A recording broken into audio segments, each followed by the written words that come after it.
Peter? I couldn't resist that, and I do not apologize for it. I think it's hilarious that Peter Parker just so happens to play in the same key as that, and yeah, absolutely love it. This is the Hunter x Hunter vinyl soundtrack produced by the lovely folks over at TigerLab Vinyl. I managed to pick up the Gon variants, and yeah, we'll be taking a closer look of this record in this video.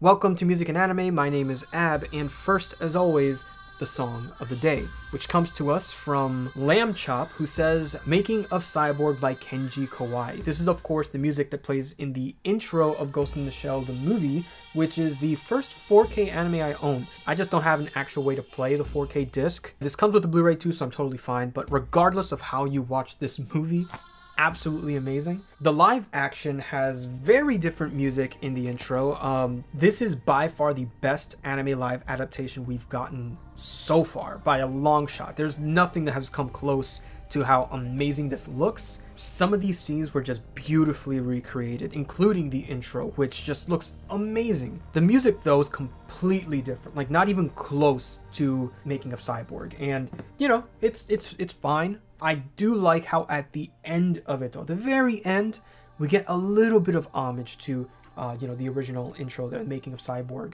You know, you hear a little bit of the choir in there and everything. It's just like, you know what? Okay, you know what? That's fine. And Making of Cyborg is actually at the end credits for the live action too. So yeah, there you go. Thank you, Lamb Chop, for sharing that with us. And if you'd like to share your favorite anime opening, ending, or music in the series, you can comment down below with Song of the Day, and you can see it in a future video. Hunter x Hunter. This is exactly why we're here, huh? This is the first time I wear this t-shirt too. This came with like an anime Loot Crate box forever ago, and I've never worn it because I was like, I've never seen the series and I will not until I do. So I'm sure you'll be happy to hear that I'm like over 60 episodes in. So I've gotten to know almost all of the characters here. I think there might be just a few on the inside of the jacket, which we'll take a look at, that I might be unfamiliar with. But everyone here on the cover, I mean, the Phantom trope, you know, the spiders and all this stuff. I mean, come on, you know, I know this kid, right? Oh, so you know what I'm saying? So if you missed out on the first round of the Hunter x Hunter soundtrack, they are going to be pressing more of the Gon and Killua variant alongside 3 additional variants as well. The Meruem variant is green with a purple splatter, the Netero variant, which is gold and just the waves on that thing. And then Leorio's is just, I might have to double dip. That's a very nice blue. But yeah, those ones are going to be coming out sometime this fall, hopefully, alongside the release of Kaiji, which we actually have art of that for now. But yeah, it goes without saying that the art on the jacket here is amazing. I love it. To see the spiders there on the side with the freaking Uvogin. I mean, my god, this dude's... Jesus Christ.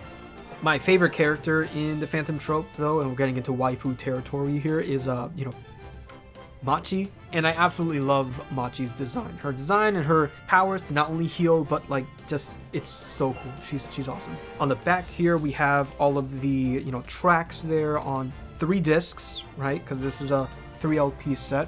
What's interesting here is that the track list, they've kept almost a lot of them in just the Japanese names. So I haven't actually gotten around to getting familiar with the names of all the tracks here.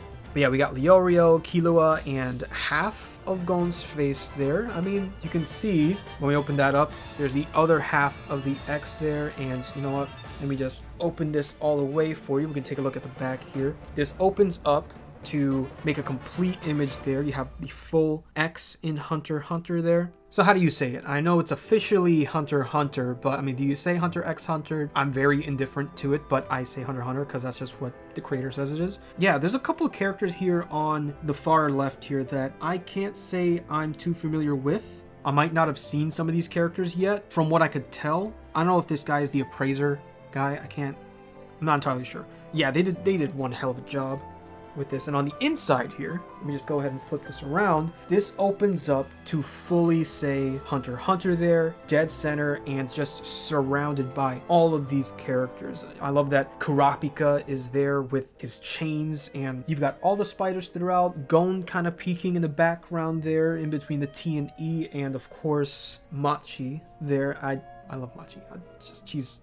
Don't tell me if anything bad happens to her. Just please don't. You know? I will find out on my own and be heartbroken on my own if that's the case. But hey, you know what?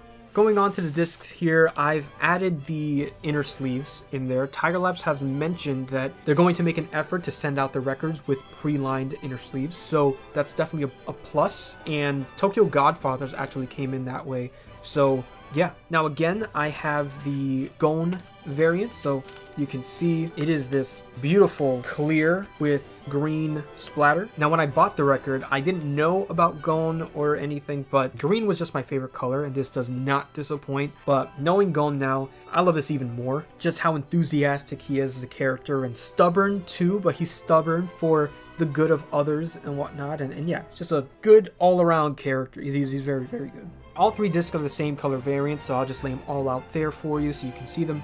When this first came in, there was a lot of debris. I don't know if you also managed to get this record. Let me know if you have a similar experience with yours. And yeah, there was a lot of flashing on the rim of the record, so it's just like, you know, when it just gets pressed, that the edging should go through like a, you know, it should get rid of all the flashing and stuff and ready to pack out. But it looks like they did a terrible job at like doing that. Not TigerLabs, the lathe company and all that stuff, which TigerLabs said that they're changing because they've had a couple of, you know, quality control issues with that and everything. Needless to say, I was quite worried upon, you know, sliding these records out and everything the first time. I cleaned it all out, you know, got rid of all the debris, you know, got rid of all the flashing on the sides, cleaned it a couple times, and I'm happy to say that this sounds incredible. You know, there's only one track that there's a surface noise that I just cannot get rid of. It's been there like the first time I played it, every single time I play this, it's the same surface noise that I hear, and it's just on that first track. What is it called? It's Time for Adventure, I think it's called. It's the main theme, you know, that grandioso orchestra type track and everything.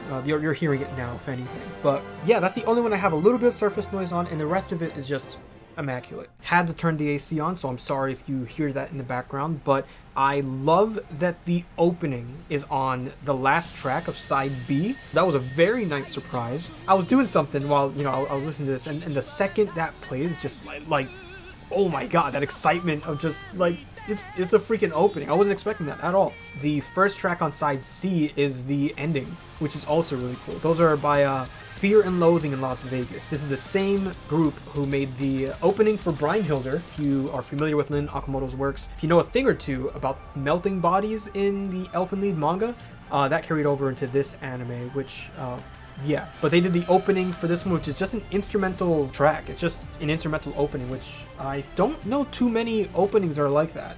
Yeah, and Brynhildr, it's awesome. Yeah, the ending for Parasyte, which is also really good. I absolutely love, if you listen to the full song of that, the full version of you know, the Parasyte opening, it's got this like super awesome, like, just, you gotta listen to it. I'll put links in the description for those tracks there. So it's just really awesome track placement on the records here, which is really cool. The Requiem though, for, I won't say because in case you haven't seen this series and everything, but there's actually a part in the Requiem, the very beginning of it, that has almost a Danny Elfman feel to it. You know, there's a cadence that Danny Elfman uses on his music. You know, if you've seen like Edward Scissorhands or the original Batman movie or Nightmare Before Christmas, you're familiar with Danny Elfman's music, and tell me this doesn't sound like he would write something like that.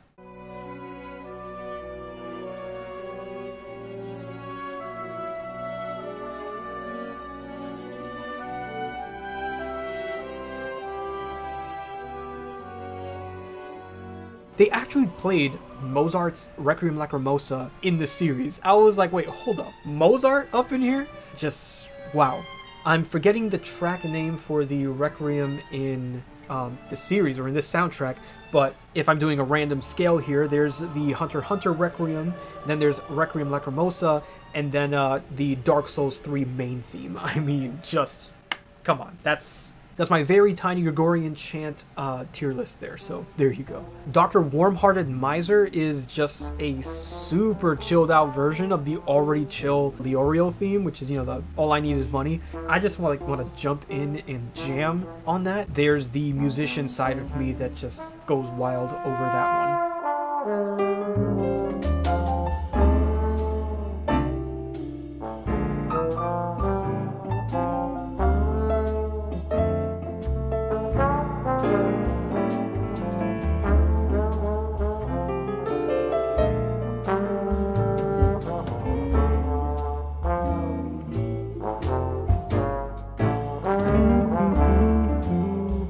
Yeah, some good music. This is a great soundtrack. You know, this is exactly why I picked it up in the first place. When I saw the record was coming out, I listened to the entire soundtrack and I absolutely loved it. So now that I've seen the series, I just love it even more. You know, I have all these characters to tie these tracks to, all these situations as well, and it has only strengthened my love for this soundtrack. It's incredible. And if there's one takeaway I want you guys to have out of this, is to not be afraid to listen to an anime soundtrack before having watched the anime. You know, if it's a composer that you're familiar with and you really like their work but you've never seen an anime, check out the soundtrack. You know, good music is good music, and worst case scenario, if you watch the anime, turns out the anime is not that great, you at least still have awesome music that you have listened to, and nothing wrong with just listening to awesome music.